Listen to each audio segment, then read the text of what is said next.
मनोकामना न्यूजमध्ये आपले स्वागत आहे. लातूरात केवळ बॅनर निघाले.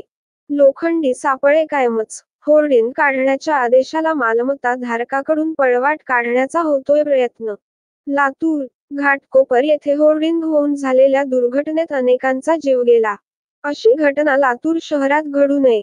संभाव्य अपघात धोका टळावा यासाठी लातूरात वृत्तपत्राने लातूर शहरातील होर्डिंगचा प्रश्न सातत्याने लावून धरला. यावर लातूर शहर महानगरपालिकेच्या वतीने तात्काळ उपाययोजना करत शहरातील सर्व अनधिकृत होर्डिंग तात्काळ काढून घेण्याचे आदेश दिले.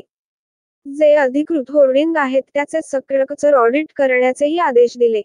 तर अतिक्रमण विभागाकडून शहरातील प्रत्येक झोनमध्ये अशा अनधिकृत होर्डिंग लावलेल्या मालमत्ता धारकावर कारवाई केली. यात 2 मालमत्ता धारकाविरुद्ध अनधिकृत होर्डिंग लावल्या प्रकरणी गुन्हे दाखल करण्यात आले.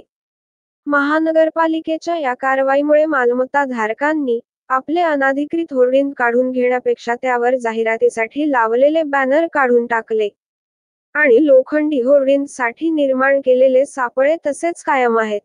हा प्रकार करणे म्हणजे नगरपालिकेच्या कारवाईपासून बचाव करणे. पळवाट काढणे. अधिकारी कर्मचाऱ्यांना आम्ही तो काढून घेत आहोत असा देखावा निर्माण करणे आणि ही मोहीम थंडावली की पुन्हा रात्रीतून लोखंडी सापळ्याला बॅनर लटकवणे असा प्रकार नित्याप्रमाणे चालू राहणार आहे.